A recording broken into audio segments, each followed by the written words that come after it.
함께 나누고 함께 상고할 말씀은 사도행전 1장 1절에서 11절 말씀입니다.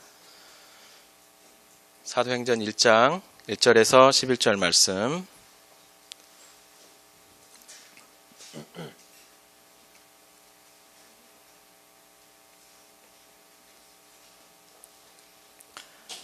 사도행전 1장 1절에서 11절 말씀, 그리고 오늘 주보에는 나가지 않았는데 요나서 4장 6절에서 11절 말씀도 같이 한번 상고하도록 하겠습니다. 먼저 사도행전 1장 1절에서 11절 말씀 같이 한번 읽겠습니다. 데오빌로여, 내가 먼저 쓴 글에는 무릇 예수께서 행하시며 가르치시기를 시작하신부터 그가 택하신 사도들에게 성령으로 명하시고 승천하신 날까지의 일을 기록하였노라.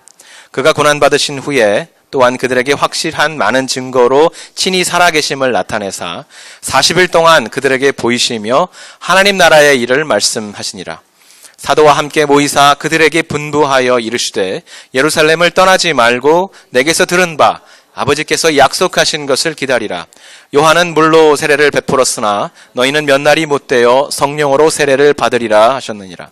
그들이 모였을 때에 예수께 여쭈어 이르되 주께서 이스라엘 나라를 회복하심이 이때니까 하니 이르시되 때와 시기는 아버지께서 자기 권한에 두셨으니 너희가 알 바 아니요 오직 성령이 너희에게 임하시면 너희가 권능을 받고 예루살렘과 온 유대와 사마리아와 땅끝까지 이르러 내 증인이 되리라 하시니라. 이 말씀을 마치시고 그들이 보는데 올려져 가시니 구름이 그를 가리어 보이지 않게 하더라.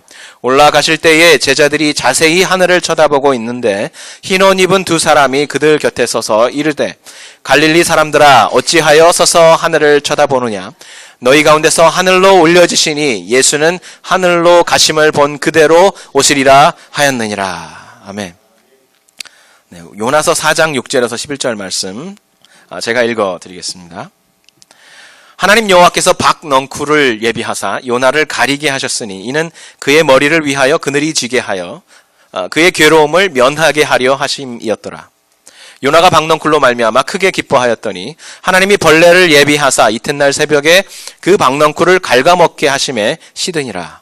해가 뜰 때에 하나님이 뜨거운 동풍을 예비하셨고 해는 요나의 머리에 쪼임에 요나가 혼미하여 스스로 죽기를 고하며 이르되 사는 것보다 죽는 것이 내게 나으니이다 하니라.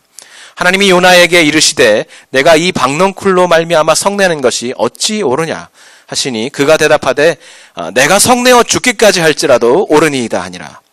여호와께서 이르시되 내가 수고도 아니하였고 재배도 아니하였고 하룻밤에 났다가 하룻밤에 말라버린 이 박넝쿨을 아꼈거늘 하물며 이 큰 성읍 니느웨에는 좌우를 분변하지 못하는 자가 12만여 명이요 가축도 많이 있나니 내가 어찌 아끼지 아니하겠느냐 하시니라. 아멘.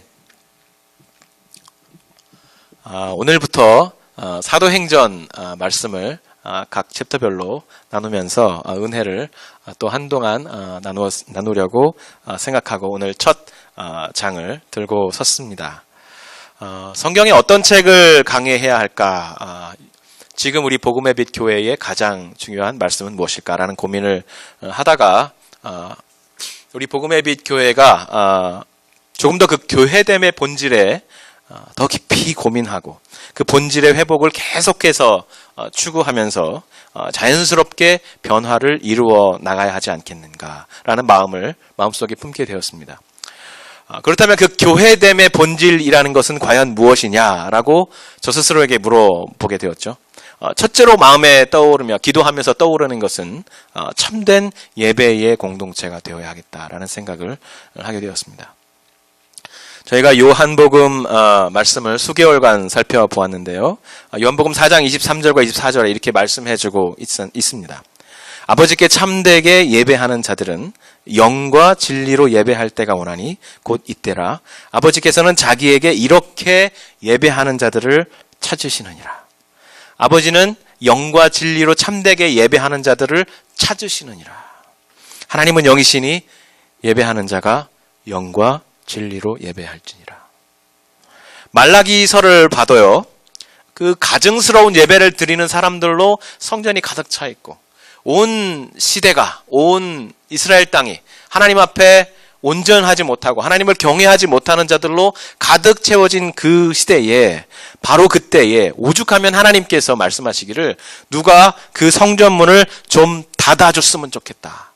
이들이 내 앞에 나오지 못하도록 성전문을 좀 닫아줬으면 좋겠다라고 말씀하시는 그때에도 그 세태 가운데서도 하나님을 참으로 경외하는 자들이 있었다라고 말해주고 있습니다. 그리고 그들을 향해서 하나님께서 이렇게 말씀하세요. 내 이름을 경외하는 너희에게는 공의로운 해가 떠올라서 치료하는 광선을 비추리니 너희가 나가서 외양간에서 나온 송아지같이 뛰리라. 내 이름을 경외하는 너희에게는 공의로운 해가 떠올라서 치료하는 광선을 비추리니 너희가 나가서 외양간에서 나온 송아지같이 뛰리라. 하나님께 참된 예배를 드리는 자들에게 임할 하나님의 사랑과 하나님의 치유와 그 가운데서 우리가 누리게 될, 그들이 누리게 될 기쁨을 말해주고 있습니다. 이처럼 하나님을 참되게 예배하는 자들을 하나님께서 애타게, 갈급하게 찾고 계십니다. 성령과 진리로 예배하는 자들, 우리가 그 예배자들이 되어야 하겠다라는 마음이 제 마음속에 가득 차 올랐습니다. 예배하는 공동체, 참된 예배를 드리는 공동체가 되어야 한다. 그것이 우리 교회의 본질이 되어야 합니다.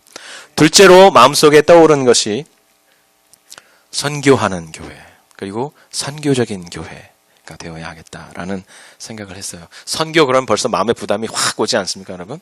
선교, 또 무슨 선교를 더 해야 돼? 이런 마음이 오는데, 여러분 그 선교를 거창하게 생각하면 거기서부터 우리가 넘어져요. 선교는 별게 아닙니다. 이 세상에서, 이 온 우주에서 누가 제일 먼저 선교하셨을까? 여러분 혹시 생각해 보셨습니까? 누가 제일 먼저 선교했을까? 이 역사 이래, 이 온 우주의 역사 이래. 바로 하나님이십니다. 삼위 하나님께서 삼위일체 하나님 안에 있는 그 넘쳐나는 공동체적인 사랑과 교제로 이 온 우주를 가득 채우고 싶어 하셨습니다. 그래서 창조하셨습니다. 이미 창조는 그 출발부터 삼위 하나님의 교제의 넘쳐나는 사랑에서 시작된 것이에요.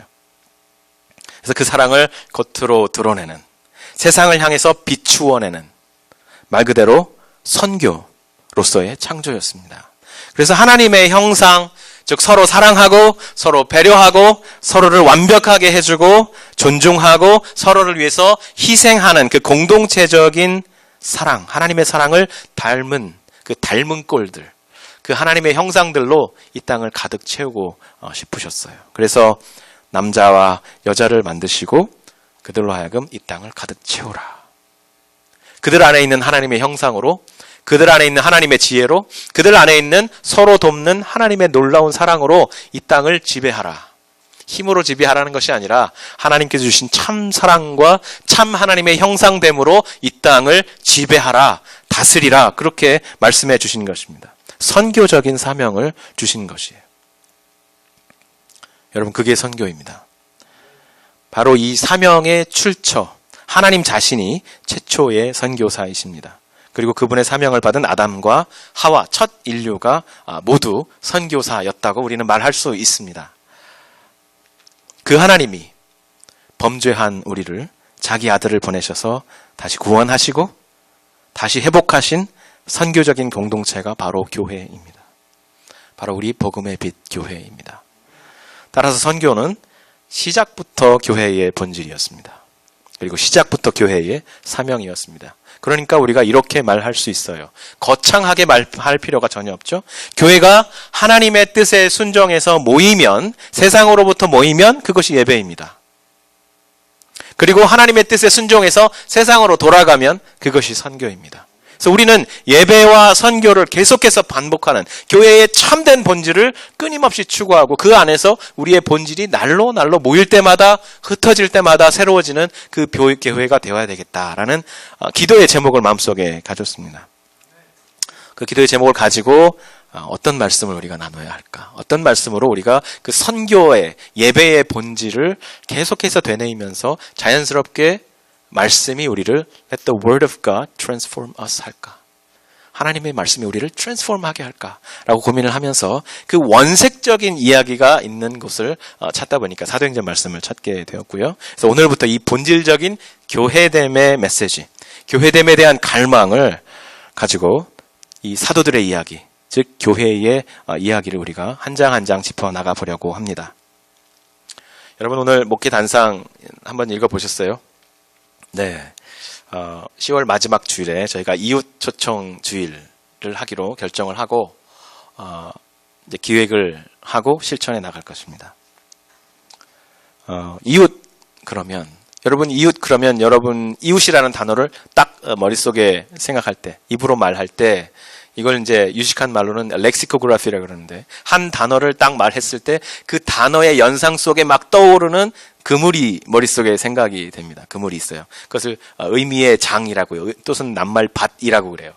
거기에 들어가는 인물들의 이름들이 막 떠오르시죠? 이웃 그러면 야, 이 사람, 저 사람 막 떠오르시죠?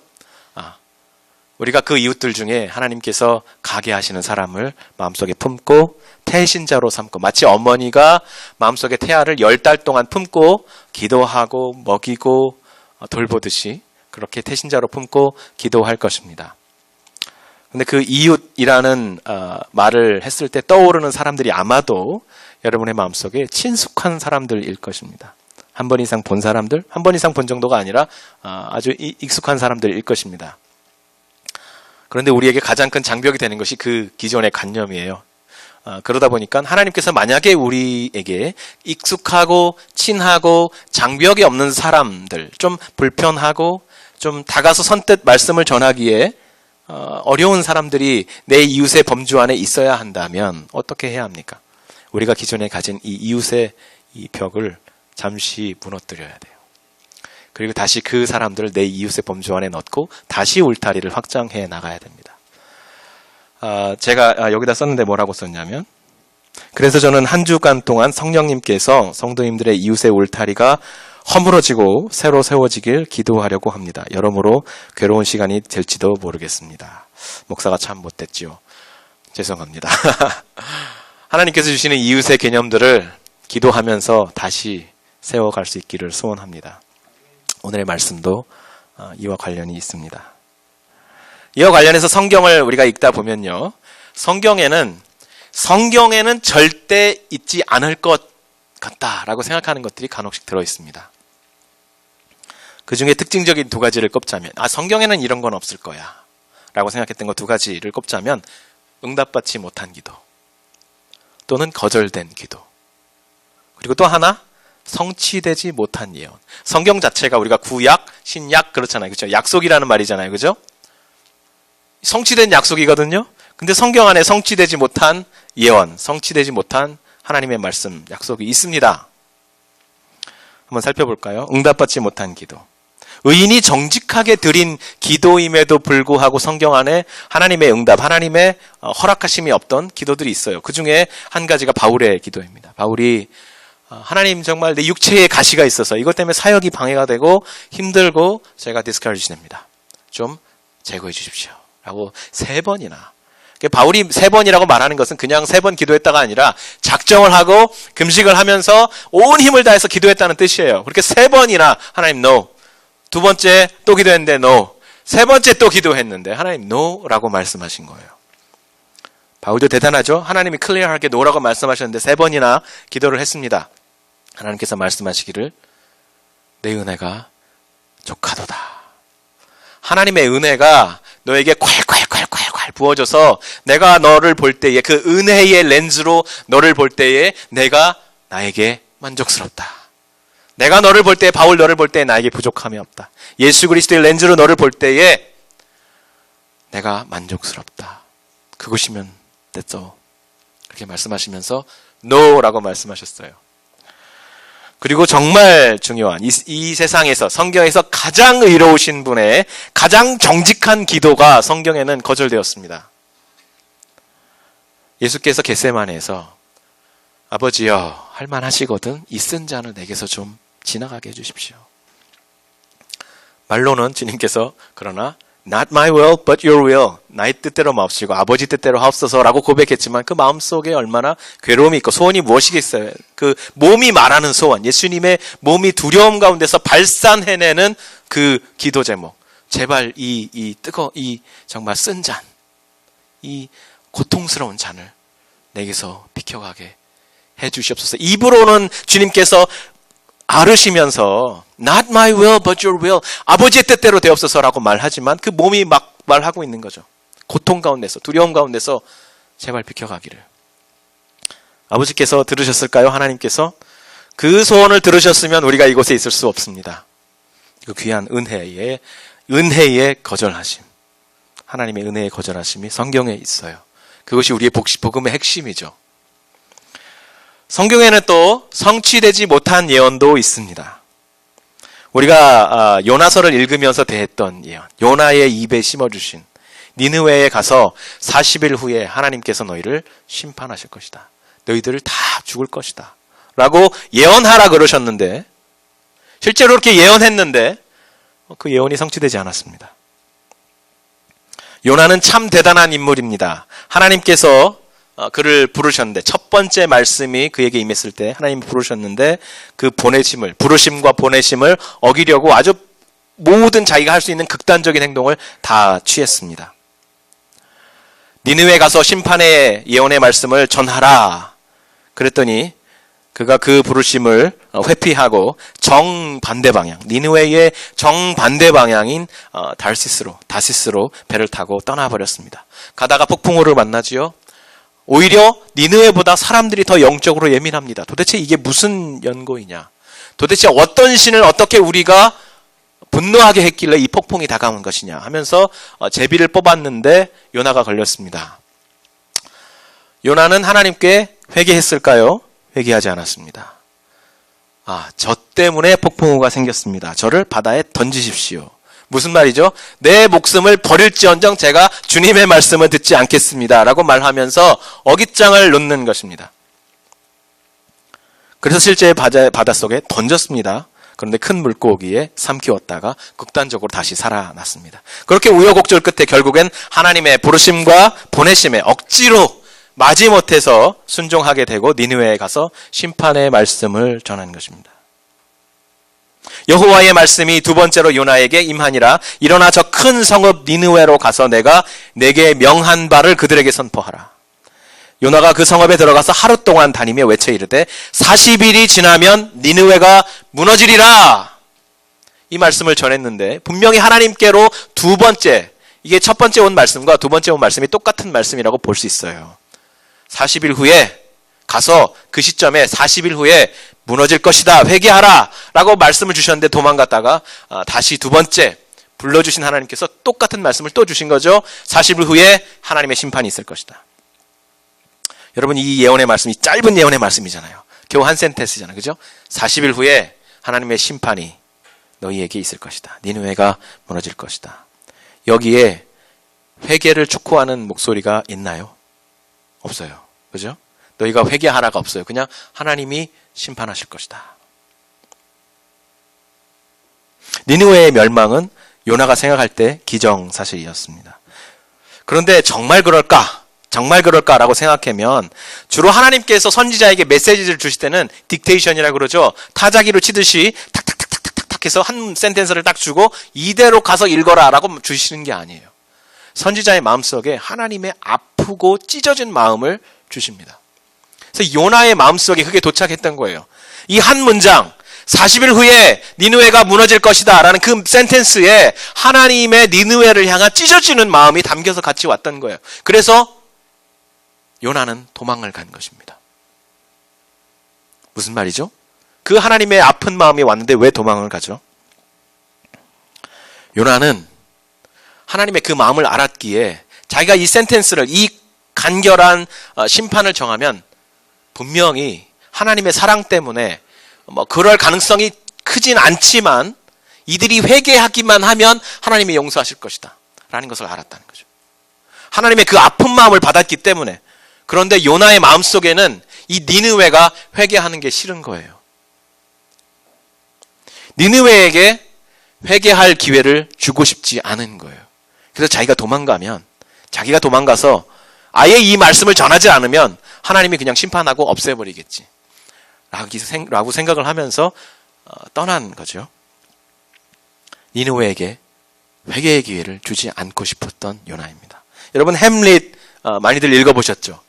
고전이잖아요. 그렇죠? 거기 보면 그 햄릿의 아버지를 죽이고 왕이 되어서 어머니와 결혼했던 사람이 클라우디우스라는 삼촌인데요. 삼촌이 어느 날 자기가 그 삼촌의 그 모든 그 죄악된 행동을 다 알게 되고 나서 복수를 해야 되겠다라고 마음을 품고 어머니 방으로 가는데 가는 도중에 삼촌 클라우디우스가 자기 방에서 무릎 꿇고 기도하고 있는 장면을 보았습니다. 이미 복수의 칼을 갈기 시작했기 때문에 딱 좋죠. 죽이기 딱 좋은 상황이에요. 그런데 죽이지 않고 지나갑니다. 왜? 회개하고 있을 때 죽이면 천국 갈까 봐. 햄릿이 그 삼촌 클라우디스가 지금 기도하고 있어요. 회개하고 있을 때 죽이면 천국 갈까 봐, 천국에 갈까 봐 죽이지 못하고 지나가는 거예요. 그 회개의 기회를 주고 싶지 않은 거죠. 그만큼 그 안에 미움이 부글부글 끓어오르고 있는 상황입니다. 이것과 아주 비슷한 상황이라고 생각해요. 선지자가 하나님의 말씀을 받을 때 분명히 하나님의 아픈 마음을 함께 받는데 니느웨의 회개를 기다리는 하나님의 그 사랑, 하나님의 그 찢어지는 마음을 분명히 받았는데 니느웨가 회개하는 게 너무 싫은 거예요. 저 우상 숭배하는 나라, 저 왕성해가는 나라, 다른 나라를 아시리아죠 정복할 때 아주 잔인하게 짓밟아버리는 저 나라, 가만히 내버려 두면 결국은 이스라엘 북왕국을 멸망시킬 그 나라죠. 이스라엘 북왕국이 지금 요나가 있었던 그 왕국이 결국 아시리아에게 정복을 당하거든요. 그래서 점점 왕성해가는 그 나라를 보면서 하나님이 저 우상 숭배하는 나라를 무너뜨려 주시면 좋겠다라는 미움에서부터 요나는 시작하고 있는 것입니다. 이렇게 요나가 보여준 것처럼 특정 대상에 대한 당연하게 여겨지는 미움과 분노, 그 대상을 향한 하나님의 사랑의 메시지를 오해하고 왜곡하게 하는 그런 경우들이 실제로 많이 있다는 거죠. 우리 그리스도인들의 삶에도 그렇습니다. 오늘 사도행전의 첫 장에도 이와 유사한 상황이 나타나고 있습니다. 오늘 사도행전의 본문 말씀은 예수께서 부활하신 후에 40여일간 그 부활하신 몸으로 제자들과 함께 머물러 계셨다고 말씀해 주고 있습니다. 예수의 부활하신 그 몸과 스치고 그분의 만지심을 입고 때로는 가까이 있으면 침도 튀는 그 말씀을 들으면서 함께 예수님과 40일간 머물러 있었다는 거예요. 후에 사도들이 예수의 부활하심을 증거할 때 이 40일은 아주 중요한 40일이에요. 우리가 부활하신 주님을 실제로 목격하고 만지고 그와 함께 있었다라는 것이 사실에 입각한 것임을 제자들이 계속해서, 사도들이 계속해서 증거하고 그 위에 사도들이 예수 그리스도를 실제로 본 사람들. 십자가에 죽으시기 전의 모습만 본 것이 아니라 죽으실 때 모습만 본 것이 아니라 부활하신 예수님도 함께 목격한, 그리고 그분이 승천하시는 것을 목격한 자들, 그 사도의 증언이 교회가 세워지는데 아주 중요한 증거라는 것이죠. 그런데 중요한 것은 이 40일간 예수를 우리가 보았다, 부활하신 예수를 보았다라는 것보다 더 중요한 것이 있는데 그 40일간 예수께서 하신 말씀이 무엇이냐? 그 말씀의 내용이 바로 사도들의 삶을, 사도들의 선교적인 삶을 주관하게 되었다는 것입니다. 그것이 무엇입니까? 본문의 말씀은 짧고 명쾌하게 말해주고 있습니다. 1장 3절 말씀입니다. 그가 고난을 받으신 후에 또한 그들에게 확실한 많은 증거로 친히 살아 계심을 나타내사 40일 동안 그들에게 보이시며, 이제 짧습니다. 하나님의 나라의 일을 말씀하시니라.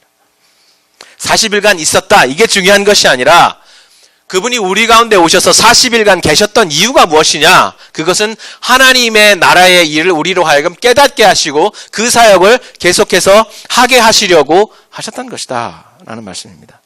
앞으로 도래야 할 하나님의 나라, 너희에게, 그리고 너희를 통해서 이 세상에 이렇게 저렇게 이루어질 하나님의 나라는 이런 것이다 라고 설명해 주신 것입니다. 혹은 예수님을 3년이나 따라다녔는데도 아직도 이해하지 못하고 있던 것들, 이 예수께서 부활하시고 그들에게 말씀해 주시는, 깨닫게 하시는 소중한 시간이었다는 것입니다.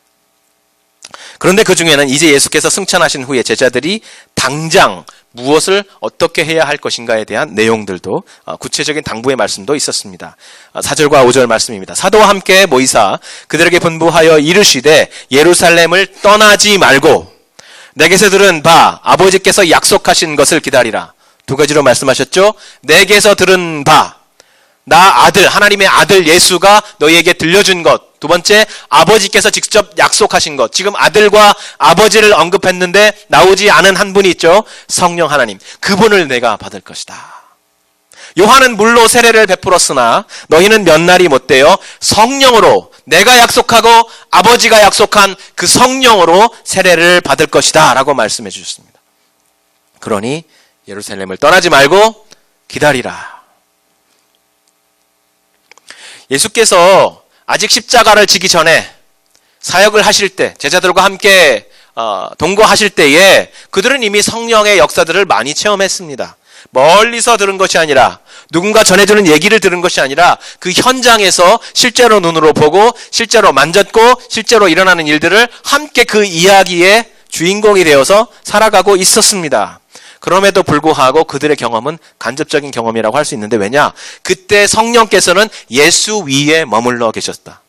그 예수 위에 머물러 계신 성령을 경험한 것입니다. 그런데 예수께서 말씀하시기를 이제 내가 승천하면 그 성령이 너희 위에 머물 것이다 라고 말씀하시면서 그 성령을 이제 직접 너희가 너희 안에 함께 동거하면서 살게 될 것이다. 성령으로 세례를 받을 것이다 라고 말씀해 주고 있는 것입니다.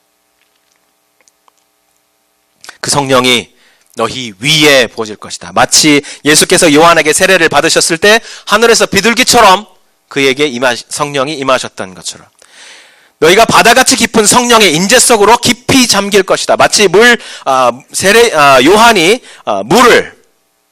물 세례를 예수님께 주었을 때, 사람들이 요한으로부터 물 세례를 받았을 때 물속에 푹 들어갔다가 나왔던 것처럼 너희가 성령의 바다 같은 은혜 속으로 푹 잠길 것이다. 너희 마음 깊은 곳까지 그 성령이 들어올 것이다. 너희가 물속에 잠겼을 때 너희 온몸이 젖고 너희 마음이 시원해졌던 것처럼 성령이 너희 마음속에 깊이 들어올 것이다. 이렇게 말씀해 주시는 것입니다. 바로 이 성령의 사역이 곧 하나님의 나라가 세워지는 역사들을 일으킬 것이다. 그러니 예루살렘을 떠나지 말고 기다리라. 고 말씀해 주신 것입니다. 그런데 우리가 보기에 이 말씀을 들은 제자들의 반응이 조금 어긋나는 것을 볼 수 있습니다. 우리는 이미 신약시대 이후의 사람들이고 사도들을 통해서 우리에게 전해진 복음의 말씀을 전해 듣고 그 복음의 말씀 안에서 우리를 찾아오신 예수 그리스도를 만난 사람들입니다. 그렇기 때문에 우리가 하나님의 나라라고 말을 하면 거기에는 이미 남녀 간의 구분도 없고 민족의 구분도 없고, 그죠? 어떠한 차별도 없는 동일하게 사랑하시는 하나님의 사랑으로 이해가 이미 되어 있어요. 그렇기 때문에 이스라엘 백성들이 지금 지금 제자들이 예수님께서 하나님의 성령께서 오실 것이다 라고 얘기했을 때 그들이 대답하는 대답을 들어보면 조금 우리의 생각과 다른 것을 볼 수 있어요. 우리의 생각이 1세기 당시 이스라엘에 살아있던 그 제자들의 생각과 조금 다르다라는 것을 인정해야 되는 것입니다. 당시 이스라엘 사람들에게 하나님의 나라란 우리가 생각하는 이 모든 사람에게 전해진 하나님의 복음의 메시지가 아직은 아니었습니다. 그들이 생각하기에 하나님의 나라는 그들이 말하는 우리나라였습니다. 그들이 말하는 이스라엘이었습니다. 제가 여기서 우리나라라고 그러면 물론 미국에서 오래 생활하신 분들은 좀 이렇게 개념이 넓어지셨기 때문에 좀 다르게 생각할 수 있지만 대체적으로 한국을 의미하는 거구나 라고 여러분 다 알아들으실 것입니다. 그래서 그들도 하나님의 나라 그러면 이스라엘, 우리 혈통을 가진 우리 동족 이렇게 이해를 했다는 것이죠. 예수께서는 분명히 하나님의 나라의 도래와 그 현상에 대해서 얘기하고 있는데 구체적으로는 성령의 세례가 있을 것이라고 말씀해주고 있는데 제자들은 그 말씀을 들으면서 드디어 이스라엘이 회복될 때가 되었구나 라고 이해를 한 것입니다. 그래서 이렇게 묻죠. 주께서 이스라엘 나라를 회복할 때가 이때이십니까? 주께서 이스라엘, 우리의 나라를 회복할 때가 지금이군요. 드디어 되었군요. 이때입니까? 그런데 제자들의 대답을 좀 더 깊이 들여다보면 거기에는 그들만의 아픔, 그들만의 상처, 그들만의 분노, 그들의 미움 이런 것들이 들어있다는 것을 우리가 발견할 수 있습니다. 일제시대 때 독립을 애타게 기다리던 사람들, 독립운동하던 사람들, 또는 아픔을 가지고 있던 사람들이 1945년 8월 15일 광복을 맞아서 어떤 감격이었을까? 여러분 한번 생각을 해보세요. 물론 거기에는 가장 큰 감정은 기쁨이었겠죠. 그렇죠? 헤아릴 수 없는 기쁨이 찾아왔을 것입니다. 그런데 그 안에는 그동안 우리들을 억압하고 착취하고 죽이고 괴롭히던 일본이라는 나라와 그 일본 사람에 대한 미움이 같이 있었을 것입니다. 같이 폭발했을 것이에요. 일본이 징병과 징용으로 끌고 가서 끝내 돌아오지 못한 남편과 아들들. 일본군의 위안부로 끌려가서 숱한 모멸을 겪다가 이름 모를 땅에서 지워져간 우리 어여쁜 딸들. 일본인들이 빼앗긴 전토며 재산들. 엉뚱한 사람들이 가지고 있는 그런 것들. 그런 그 증오와 미움과 복수심, 상처와 눈물. 그런 것들이 해방의 순간들에 같이 이렇게 섞여 있는 것입니다. 우리가 이것을 이해할 수 있다면 이스라엘 사람들의 이해도 우리가 할 수 있는 거죠. 이스라엘 사람들이 이스라엘 민족의 해방이 임박했다라는 말로 예수님께서 하나님의 나라가 다가올 것이다. 성령이 임할 것이다. 라고 말하는 것과 동일하게 이해했다는 것입니다. 좀 멀게는 에스겔 37장 13절에서 14절 말씀. 그리고 더 가깝게는, 그리고 더 분명하게는 요엘서 2장 28절에서 32절의 예언된 말씀 속에 이 성령의 편만한 임재, 모두에게 예수 그리스도를 믿는 모든 사람에게 성령이 부어지는, 하늘에서 물로 붓듯이 부어지는 그 사건이 예언되어 있습니다. 그들은 이미 알고 있었다는 것이에요. 특히 요엘서 말씀을 살펴보면 이렇습니다. 그 후에 내가 내 영을 만민에게 부어주리니 너희 자녀들이 장래일을 말할 것이며 너희 늙은이는 꿈을 꾸며 너희 젊은이는 이상을 볼 것이며 그때 내가 또 내 영을 남종과 여종에게 부어줄 것이며 내가 이적을 하늘과 땅에 베풀리니 곧 피와 불과 연기 기둥이라.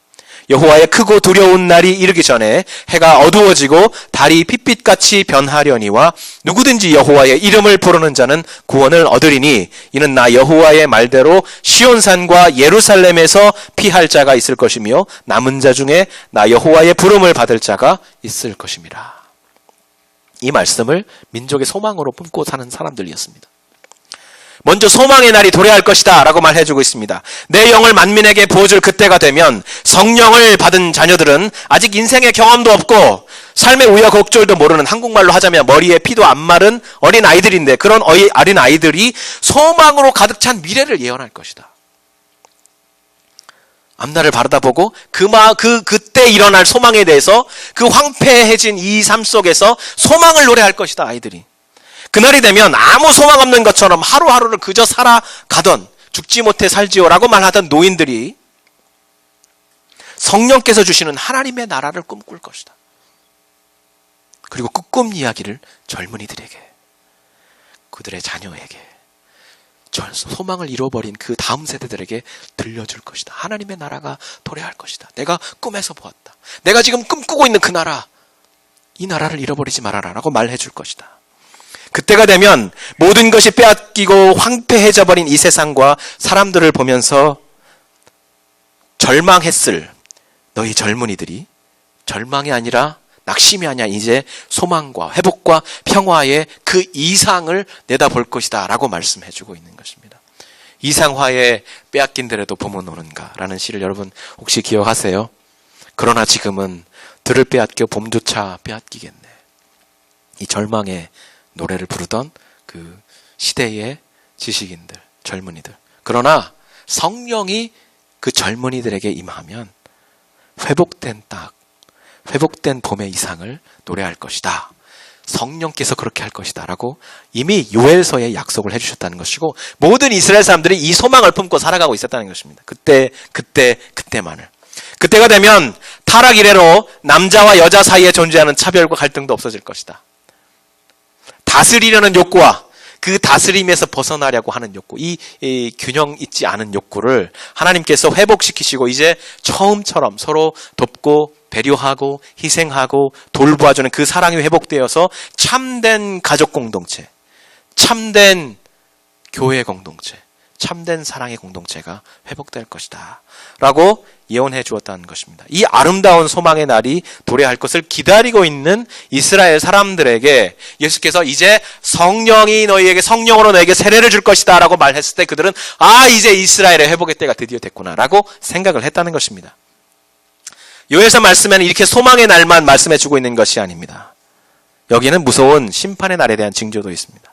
내가 이적을 하늘과 땅에 베풀리니 곧 피와 불과 연기 기둥이라 여호와의 크고 두려운 날이 이르기 전에 해가 어두워지고 달이 핏빛같이 변하리.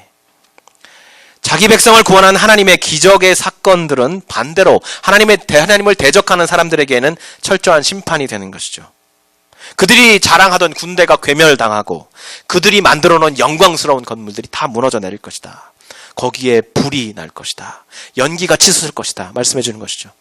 그 심판의 날이 이르기 전에 마치 애굽 사람들에게 6월절 전야에 하나님의 그 재앙이 임했던 것처럼 물이 피로 변하고 어둠이 엄습하고 죽음이 그들 가운데 닥쳐오는 하나님의 진노가 임할 것이다 라고 말씀해 주는 것입니다. 이처럼 성령께서 모든 민족에게 부어질 날이 다가온다는 소식은 드디어 민족 해방의 날이 다가온다라는 우리의 광복의 기쁨처럼 그들이 느끼는 것입니다. 그 안에는 기쁨도 있지만 그 안에는 미움과 서름과 슬픔도 담겨 있었다는 말입니다. 그러나 그들의 이 대답을 주님께서 부드럽게 바꿔주세요. 부드럽게. 심하게 책망하지 않으시고 때와 시기는 즉 역사를 주장하는 권리는 아버지께서 자신의 권한에 두셨으니 너희가 관여할 바가 아니다. 너희에게 주어진 사명은 성령의 권능을 받고 그 권능을 힘입어서 예루살렘과 유대의 땅으로 시작해서 사마리아와 땅끝에 이르도록 이 기쁜 구원의 소식을 증거하는 것이다 라고 말씀해 주고 있습니다. 여기 두 가지 약속이 사도들에게 그리고 교회에게 오늘 우리에게 주어지고 있습니다. 권능과 증거입니다. 예수의 땅에서 사역 내내 나타내시는 그 하나님의 권세, 귀신을 쫓아내고 자유와 평안을 주셨던 그 권세, 용서와 치유를 베푸셨던 그 기적의 사건들, 죽으시고 장사된 예수를 죽음에서 일어나게 하신 그 부활의 권능이 우리에게 부어줄 것이다. 그리고 그 권능을 받은 모든 증인들이 나가서 예수 그리스도의 그 죽으심과 부활을 증거할 때에 그 증거의 실이 되시는, 증거의 보증이 되시는 성령께서 우리 가운데 머물 것이다. 그 증거의 역사들이 나타날 것이다. 라고 이 두 개의 약속과 명령을 동시에 주시는 것입니다. 권능과 증거. 이 능력을 받아서 복음을 증거하기 위해 땅끝까지 이르게 될 것이라고 말씀해 주는 것입니다. 이 권능과 증언의 관계를 우리가 살펴볼 필요가 있는데요. 이 권능과 증언은요, 서로 연결되어 있습니다. 권능의 주제가 누구시죠? 예수 그리스도시죠. 하나님이시죠. 증거의 대상이 누구시죠? 예수 그리스도십니다. 예수 그리스도로부터 성령을 받고 그 성령의 권능을 받아서 우리가 예수를 증거할 때 그 권능이 나타난다는 것입니다. 그러므로 우리의 증거가 올바르면 거기에 권능이 나타나고 우리가 온전하신 분의 권능을 힘입고 있으면 우리가 온전하게 증거할 수 있다라는 상호 보완의 관계가 그 안에 있는 것입니다. 이 두 가지 약속을 우리에게 주셨습니다. 우리가 하나님의 온전한 권능을 힘입을 때 우리는 증거할 수 있고 예수 그리스도를 온전히 증거할 때 그 안에서 성령께서 그 권능으로 나타날 것이라고 약속을 주셨습니다. 우리가 복음의 메시지를 전하는 것은 이 약속에 의거한 것이지 내가 예수 믿으니까 우리 공동체가 좀 많아졌으면 좋겠다. 우리 예수 믿는 사람들이 좀 많아져서 좀 영향력을 발휘하고 그랬으면 좋겠다. 이게 아니에요. 주님께서 주신 이 약속, 이 권능과 증거의 약속. 내가 베드로에게 너를 사람을 낚는 어부가 되게 할 것이다 라고 주신 그 소명과 사명의 메시지가 우리에게 지금 동일하게 주어졌다는 것입니다. 땅끝같이 이 복음을 증거할 것이다. 내가 살아가고 있는 이곳, 내가 걷는 길의 끝, 멀지 않지만 아직 가본 적이 없는 나의 영역 안에 있지만 내가 가야 하는 그곳, 그 땅끝으로 주님께서 보내주시겠다는 말씀이십니다. 선교의 말씀이에요. 성령이 임하실 때 선지자인 요나에게 주셨던 그 마음, 하나님의 찢어지는 마음, 하나님의 아픈 마음을 우리에게 주셔서 그것이 권능이 되어서 증거하게 하시겠다고 말씀해 주십니다. 요나가 당연하게 생각했던 것들, 저 니느웨 백성들, 하나님을 부인하고 우상숭배하고 잔인한 저 나쁜 사람들, 하나님께서 심판하셔야 돼. 저것들이 회개할 기회도 주면 안 돼 라고 생각했던 그 당연하게 여긴 증오와 미움과 분노. 이스라엘 사람들이 하나님께서, 예수께서 성령이 너에게 부어주실 것이다 라고 말씀했을 때 그들이 당연하게 생각했던 우리의 회복, 우리의 회복에는 무엇이 포함되어 있죠? 우리를 지금 억압하는 저 민족들을 뒤집어 엎고 짓밟아서 완전히 죽게 만든 다음에 우리가 그 자리에 다시 올라갈 것이다 라고 생각하는 이 upheaval, 뒤집어짐에 대한 상상력이 있는 것입니다. 이 당연스러운 것들을 주님께서 고쳐주고 계세요. 요나가 심지어 어떻게 말하냐면 그 박넝쿨을, 주님께서 주신 박넝쿨인데 그 박넝쿨 안에서 즐기던 그 그늘, 그 즐거움을 얼마나 당연하게 생각하고 있는지 한번 보세요. 너가 나에게 화내는 것이 어찌 합당하냐라고 말했을 때 내가 죽더라도 내 말이 합당합니다. 내 느낌이, 내 가진 이 즐거움이 나의 권리입니다라고 하나님께 주장하고 있어요. 이 요나가 좀 심한 것 같나요? 우리는 그렇지 않나요? 여러분의 이웃이라는 생각 속에 들어와 있는 사람들, 거기서 누군가 더 들어오려고, 하나님께서 누군가 열고 나가서 누군가를 더 사랑으로 붙들고 싶은데 여러분의 마음속에 편하진 않아요. 즐겁진 않아. 아니야, 이 사람은 내 이웃이 아니야. 하나님께서 보내셨는데 아니야. 저 사람은 회개와 복음의 말씀을 들을 만한 가치가 없어 라고 만약에 내 마음속에 판단이 된다면 주님이 얼마나 마음이 아프시겠어요. 그 요나를 끝까지 추적해서 요나를 잡아서 사역시키는 그 하나님, 그 하나님이 여러분을 부르셨다면 여러분, 성도님, 계속해서 하나님께서 찾아오실 것입니다. 계속해서 두드릴 것입니다. 내 이웃의 담을 허물고 다시 지어라. 내가 지어줄 테니까. 하나님께서 말씀해 주세요. 우리가 당연하다고 생각하는 것들 중에 하나도 당연한 게 없다. Everything is grace. 모든 것이 은혜다. 모든 것이 주님의 은혜로부터 내게 주어진 것이다. 그렇게 말씀해 주고 있습니다. 여러분, 우리가 요나를 생각할 때 하나님이 니느웨 백성을 그렇게 사랑하셨구나, 요나를 그렇게 추적해서 가도록 그렇게 니느웨 백성을 사랑하셨구나라고 생각하기 쉽습니다. 맞습니다. 하나님께서 오죽하면 여기에 10여만 명이 있고 짐승들도 많은데 내가 얼마나 이것을 사랑하겠느냐. 심지어 하나님이 유기했고 선택하지 않았고 아직 또는 영원히 하나님을 만나지 못할 사람이라도 하나님이 사랑하신다는 것이에요. 그렇게 말씀해 주는 것이죠. 그 말씀이 옳습니다.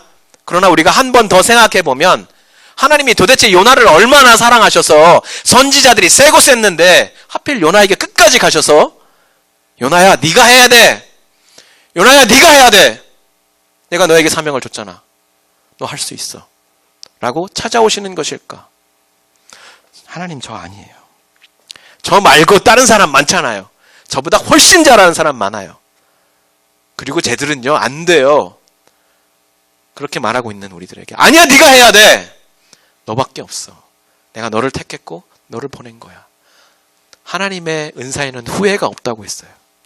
우리를 선택하신 하나님의 그 사랑과 선택하심과 은혜와 보내심과 부르심에는 여러분 후회가 없어요. 한번 택하시면 하나님 사랑하시고 끝까지 책임지신다는 것입니다. 우리 안에 역사하시고 나킹하시는 성령님의 그 음성에 여러분 우리의 마음을 여시기 바랍니다. 하나님의 그 집착, 나를 향하신 하나님의 집착, 요나를 향하신 하나님의 사랑, 하나님의 정말 뜻이 무엇이겠어요? 회개를 선포하게 하셨죠. 그렇죠? 요나에게 회개를 선포하게 하셨어요. 그러나 그 마지막에 있는 메시지는 무엇입니까? 요나야, 제발 내 마음을 바꿔서 나의 마음과 같게 해라. 내 마음속에 내 마음이 있게 해라. 내 마음과 내 마음이 같게 해라. 그렇게 요나에게 말씀하고 계신 것입니다.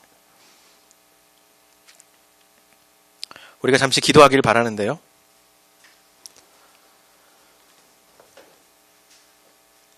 우리가 한 찬양을 이제 부를 거예요. 기도한 후에 아버지, 당신의 마음이 있는 곳에 나의 마음이 있기를 원합니다.